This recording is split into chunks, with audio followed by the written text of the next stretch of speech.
Hey, what's going on, guys? Welcome to another Final Fantasy FFX video, and we're going to do a review on the Final Fantasy X2 girls.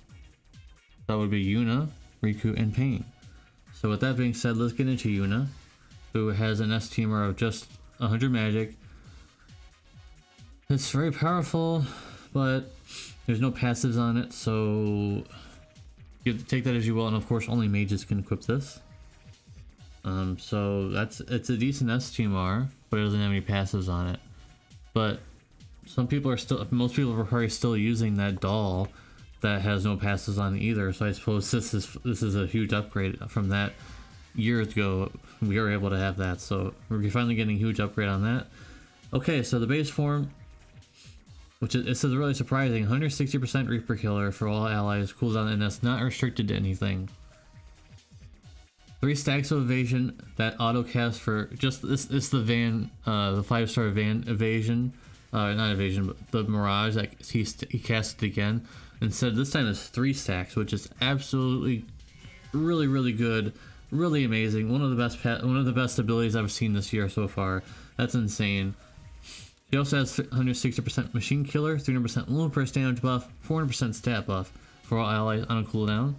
She also has 99% magic mitigation for all allies, only for 1 turn, but it's 99%. 100% water amp for 1 ally, of course, on turn 3. It's weaker at the beginning, but I just 100% water amp at the end when it actually matters. And auto cast every turn, 300 MP restore for all allies, 4 LB fill, and also 1 Esper Gauge. I thought that was just like, what? That's a teamer reward ability, so if you equip her teamer or S-teamer, you get that. That's insane. 300 MP restore. Wow. Plus 4 LB fill. That's insane. The LB is just, it's water. It's basically Lord of Seas Nicole's Brave Shift LB. Literally almost the same exact thing, pretty much. So I'm not going to read it. You guys know what that is already. Pretty good. Brave Shift form, Wind, Lightning, and Water tag chains. The Wind version has a 25% staff, rod, and instrument imperil. She also has 30% TDH and 300% magic TDH. I'm not sure what she... The only reason why she has TDH is because her normal attack is a magic asterisk damage. But even then you wouldn't need TDH for that either, I guess. But they're all basically copy and pasted with TDH and magic TDH for some reason. Okay. 200% LB damage, 500% cap. Also, she has some killers. Not gonna list all those. In fact, I didn't list any of the killers from the other ones because they have a lot of killers. Killers are not that hard to gear anymore. And speaking of killers, their vision card is quite good because it's 75% killers for 3 things. And what those 3 things are, and they're not premium, by the way. This is not premium. 75% machine, Reaper, and human killer, and they're not restricted to anything. So that's very good. That's very good. All 3 of those are very good.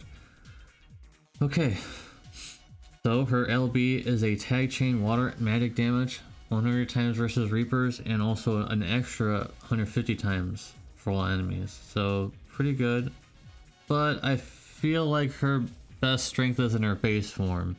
So here's the con: no multicast in the base form, so that's why all of her abilities are really good. And the Brave Shift form only lasts for 2 turns, but like I mentioned, her base form is probably a lot. I think her base form is just way better, much more interesting. But the Brave Shift form does have that 25% imperil for those 3 things that you may want to use. So this has been one of the highest scored units I've ever scored in a long time. 9.5 for Yuna, very good, and she's not premium, and she has all these good things. The only negative thing compared to Nicole is that she does not have the Leviathan field that Nicole has. So that's what they did. They kind of made it so, you know, she's kind of like a side upgrade to Nicole. She's just very good though. Very good unit. 9.5 for Yuna. And let's move on, shall we, to Rikku. Alright, so Rikku is here with a one-handed fist S-teamer. You know, I guess might be drilling over that 300 attack, but it's one-handed still, so not sure about that. So anyways, She has 200% chain mod for normal and elemental chains, and this is the Tifa TMR, not the Lightning S TMR type thing. And also 4 LB gosh per turn. So you could equip 2 of these. So you would get 8, I suppose. Anyways, the base form has 140% lightning and para on a cooldown. Perfect dispel on a wilting strike chaining, and you want to know why you might be wondering why I'm doing, you know, extra mods, because her TMR that can only be equipped by females gives an extra 50 times modifier for physical abilities. Abilities only, but now she has a 300 times bolting strike chaining instead of 250. And on top of that, she has a 1,300 times one hit with critical hit. Critical is kind of hit or miss with this game. Sometimes it might be good, but sometimes it might be bad. I don't know. Maybe it'll be good now because that's a huge modifier. She has 150% true to wield, 600% cap, true to wield. Yikes. Anyways, 200% LB damage. Her LB is 150 times lightning physical damage, 150% human killer for all allies, 150 times LB mod for herself, physical LB, and also she gets a 450 times ability modifier for herself. So now that chaining and that one hit critical is much stronger now, much stronger. Okay, so in the base form, oh, by the way, they have killers, but I'm not bothering mentioning them in this review any longer. Brave Shift form has tag chaining, bolting strike, 350 to 400 times with the TMR equipped, with bow, throwing, and gun imperils. That's pretty good. I was hoping for a higher gun imperil, but okay. 300 times, or 300% TDH, 200% LB damage, 500% cap. Normal attack tag chain is 100 times or 150 times with a 50% defense ignore, and with her base LB being used, this is going to be pretty powerful because now it's a 300 times with 50% defense, so it's 600 times tag chain. Very powerful. And her LB is tag chain lightning physical damage 50 times versus humans, and also 250 times or 200 times versus all enemies. And keep in mind that she gets, oh wait, no, not 600 times for the normal attack. I forgot, it's 450 times. The 150 times is for the LB. 450 times, so it's actually even better than that. So she's gonna be hitting pretty hard with her tag chaining though. That's a huge mod. Brave Shift only lasts for 3 turns. Unfortunate.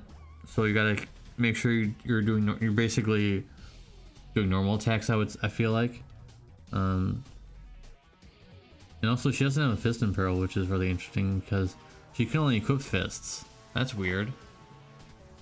I just noticed that she doesn't have a fist imperil at all. She uses fists. She only uses fists. Also, her S-Teamer is only one-handed, so it's very useless in her Brave Shift form, whereas TDH. Why couldn't it have just been two-handed? Whatever. Anyways, I'm gonna give her a 8.5 out of 10. She's basically just a damage dealer. We have a lot of those, but the gun imperil is nice for Regina, but we have other other gun imperil users, but this one is at least pretty useful because it's not on a cooldown or anything like that. So 8.5 for Rikku. Kind of pains me to say that she doesn't get a 10 out of 10, but no, there's no way. Not with this kit. I'm really happy though that Final Fantasy X2 is finally getting something. I was kind of disappointed at the same time that the 5 stars are not getting any Vision Awakening. I was kind of waiting so long for that. Oh well. And finally Paine with an S-Teamer, literally power creep of Yuna's S-Teamer in a way, but only physical attackers can equip this. Yuna's S-Teamer can still be universally used by anyone. So physical attacker only, 85 attack, which is really high, and 75% little burst damage, so that's just insane. Expect when this comes on global that a lot of people are going to want this. Yeah. So Dark Knight Paine. Base form, she has a 3000 times mod, 1 hit physical damage, basically with 50% HP reduction for herself on a cooldown, of course. And also she has a 350 times mod boost for 2 of her abilities that is not the cooldown. She also has 300% TDH, 200% LB damage, 500% cap, and killers. The LB is 87% defense break, 135% Dark Imperil, 150 times physical damage. Also 170 times mod boost for LBs for herself. The Brave Shift form. Let's get into the Brave Shift form. The Brave Shift form has Lightning, Water, and Dark tag chaining with 250 times with 9 hits. She also has 25% Dagger, Sword, Greatsword, and Katana Imperil, and those all in one ability, by the way. So that's pretty unique. She has 30% TD, 200% low burst damage, 5% cap. She also has a 300 times tag chain normal attack. Very good. The LB is going to be a tag chain dark physical damage 70 times versus fairy, 200 times versus all enemies. And keep in mind that she gets 170 times mod boost for that LB as well. So the Brave Shift only lasts for 3 turns, really disappointing, and her main damage is going to be that cooldown and slash the things that should boost it, because she also gets a 300 times mod boost in her passives in her base form for one of her abilities as well. So honestly, she's really nothing special whatsoever. She's just a damage dealer, like the most basic damage dealer of all time. Besides the imperils that she can bring, that she has so many imperils, weapon imperils, but that's about it. It makes me really sad. She's the worst of the bunch, sadly. Even though she probably is a surely strong damage dealer, but she's not unique. She's not bringing anything to the table that no one else couldn't bring, basically. So I'm gonna go 8 out of 10. I was already pretty much sold on 8 out of 10 on that. So with that in mind, guys, which one do you guys think is the best? In my personal opinion, Yuna is definitely the best, which also pains me to say that Riku's not the best, of course. Oh well. Thank you guys very much for watching. Appreciate you. Please like the video if you like my reviews, and see you in the next video.